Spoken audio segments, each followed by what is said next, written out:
Hello everyone and welcome back to another YouTube video. Today we're going to be talking about how to work with negative numbers when doing multiplication and division. So let's get started right away by talking about the three rules that are really important to know when you're working with negative numbers. So for the first one, it's important to know that two negatives make a positive. And as we go through the examples later on, you'll see what I mean by this.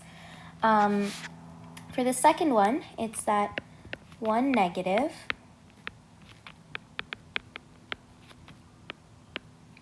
and one positive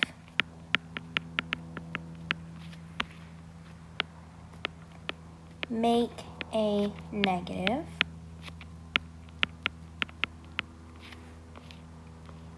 And for the third one, two positives make a positive. And you might have seen the first rule also being used as sort of like a saying, two negatives make a positive, or in other words, two wrongs make a right, something like that. But especially when it comes to math, and using negative numbers, these three rules are some things that you are absolutely going to want to remember when using these types of problems that involve negative numbers. So first of all, two negatives make a positive. It's important to note that in all three of these rules, the sentence or the phrase actually make a and then whatever comes after means that the answer will result in, for example, with this first rule, a positive number. So what this first rule is saying is that if there are two negatives involved in the product, then the result is going to be a positive number. For the second rule, if one negative and one positive are involved in the product, then the answer will be a negative number. And finally, for the third one, if two positives are involved in the product, then the answer will be a positive answer or a positive number. So today we're only going to be dealing with multiplication and division of negative numbers, dealing with two digits in the product, meaning that, for example, if we have a product like -2 times -3, we're only going to be dealing with a total of two digits in the product. There are examples, however, when you can have -2 times -3 times another digit in the product, which means that the answer could be different. It could have a different result than being the standard two negatives make a positive. So today, it's important to know that all we're going to be talking about is just two digits in the product, and also relating back to these three rules. So let's first get started with multiplication and see how we can apply these three rules into our example problems. So for this video, I hope that everybody knows how to do multiplication already. If not, that's completely fine. I won't be teaching you how to do multiplication in this video, however, so if you want to refer to any other video that teaches you how to do multiplication first and then come back to this one, go ahead and feel free to do that, because you will definitely be able to understand this lesson a lot better if you know how to do multiplication first. Okay, so looking at our first one, 4 times 3. So right off the top of our heads, we know that 4 times 3 is equal to 12, right? And this looks perfect so far. But just to double check, let's go back to our three rules that we have here, and let's locate where we have two positive numbers, because both 4 and 3 are positive. So out of our three rules, in the product section, we see that only the third option has the choice of two positive numbers. Otherwise, there are two negatives, or there's one negative and one positive. So let's look at this rule. Two positives make a positive answer. And let's go back to our answer. We do have a positive answer in this case because 12 hasn't been changed to a negative, and that makes complete sense. So 12 is going to be our answer. And we don't have to make any edits to it because neither 4 nor 3 is negative in this case. Let's go on to our next example. -2 times 5. The way that I like to do multiplication and division with negative numbers is first to just multiply both the products without paying any attention to the signs. So just pretend that both -2 and -5 are positive numbers. So you would do the multiplication as you normally would, pretending that this is actually just a regular 2. So 2 times 5 is 10, right? Let's leave some space for any sign changes that we might need. So now we can go back and look at what we have here. So -2 is a negative number. And 5 is a positive number, since we don't see any negative sign in front of it. So now we're looking at a case of one negative and one positive number. So going back to our rules, we can see that the second rule deals with one negative and one positive. So if we have one negative and one positive, the total product makes a negative answer. So we know that negative equals a minus sign, so in front of our 10, we can just put a negative sign. And just like that, -10 is our answer for this problem. Okay, moving on to our next one, 7 times -1. So let's do our multiplication like we did in the previous one, pretending that both of these are positive numbers. So in your mind, just scratch off that this is not -1 and it's just +1 right now. So 7 times +1, as we know, that is going to be 7. Leave some space for a sign change if needed. Now, let's look at what we have here. We have 7, which is a positive number, and we have -1, which is a negative number. So again, we are dealing with one negative and one positive number. Going back to our rules, we remember that one negative and one positive number makes a total product of a negative number. So with that information, we can go back to our problem and just add a negative sign in front of our 7. And that is our answer for this problem. Awesome. So let's go on to our next and last problem of our multiplication section. We have -6 times -6.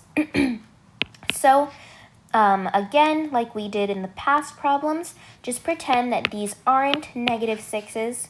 They're regular 6s, and we are multiplying them. So 6 times 6, the answer is 36.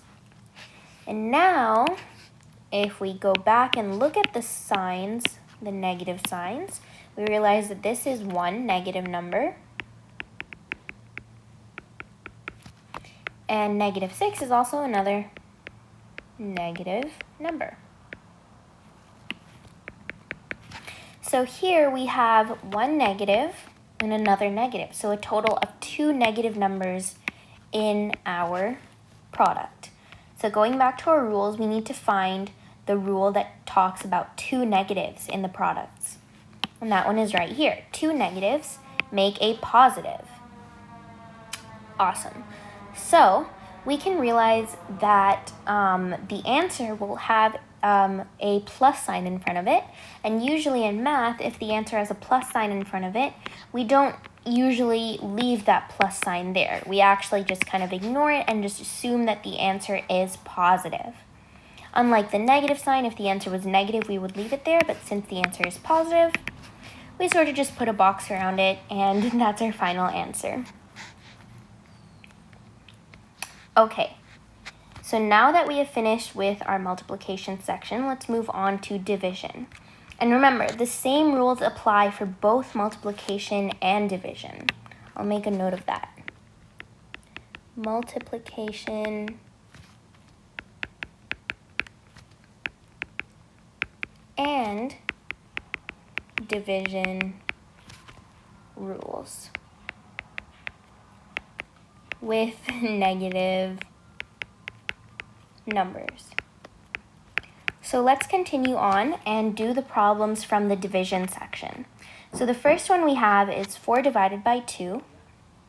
The important thing to notice is that you can write a multiplication or a division problem actually in many different forms. So 4 divided by 2 can be written also as 4 over 2, because remember, this is also called a division bar.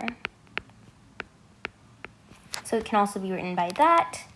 It can also be written with a slanted division bar, which is just a kind of a formal way to write the straight division bar. So this is also a division bar. Okay, so those are some ways to write the division. You can also just write it on the same line like I did here. You can write it like this, 4 divided by 2. This is also another division bar, but it's on the same line as the numbers. It's not on a different line like these two. Okay, so with that in your mind, I just wanted to let you guys know that you can see the division bar in many different forms, but just know that those are the different ways that you can recognize that the problem is asking for division. So let's go back to our initial problem, 4 divided by 2. So we know that 4 divided by 2 off the top of our heads is 2, right? We can go back to our rules that we wrote at the top to see what applies for this specific problem, just like we did in the multiplication problems. So recognize that this is one positive number. This is another positive number. So in total, we're dealing with 2 positive numbers. Let's go back to the top. We can see that this rule applies to what we're talking about, 2 positives. So basically what we know is that if we have 2 positives, the answer is also going to be positive. So we go back to our original problem. The answer here is going to be positive. So remember what I said, you can add a plus at the front if you want to, but it's totally fine if you just leave the answer like that, because if there's no sign in front of it, we just assume that it's positive. So 2 is our final answer.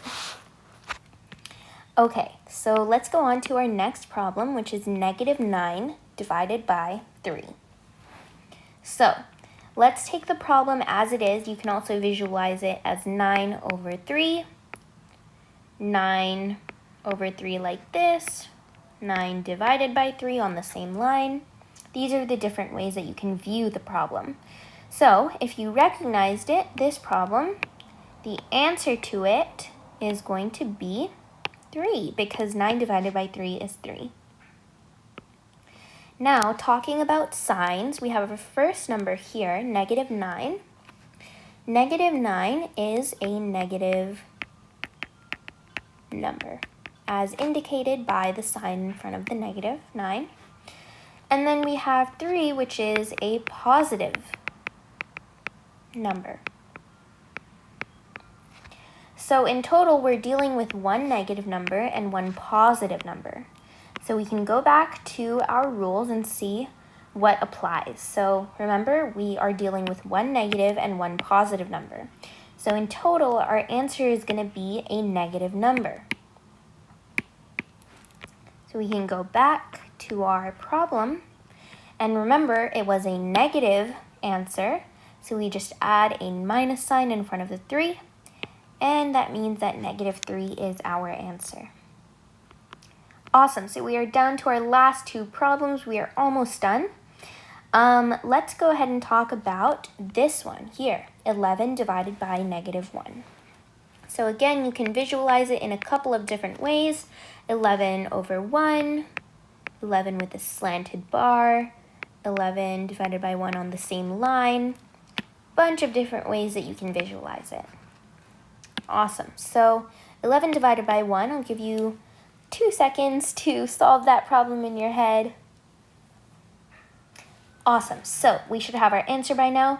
11 divided by 1, our answer is going to be 11.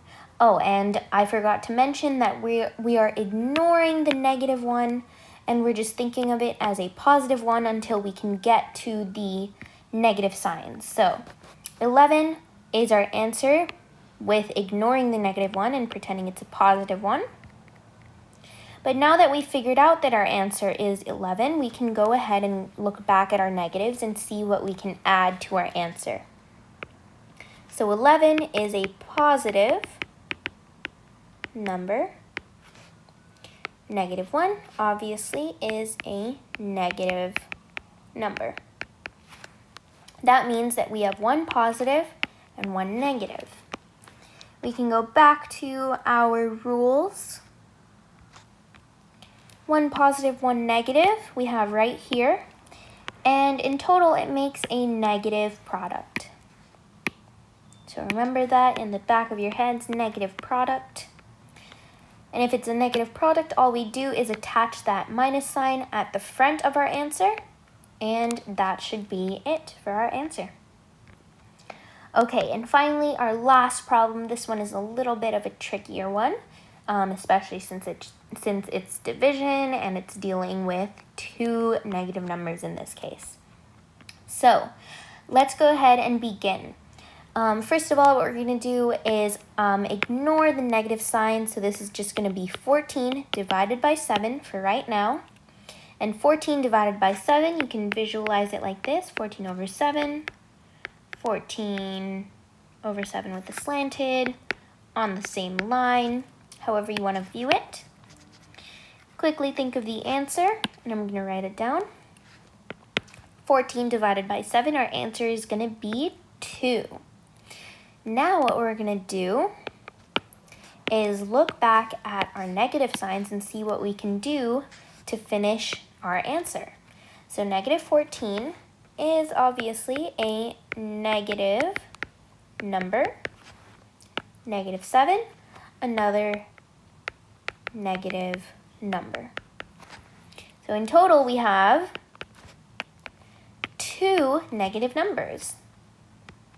We go back to our set of rules, and we can see that 2 negative numbers in total make a positive answer, so a positive product. Keep that in the back of your heads.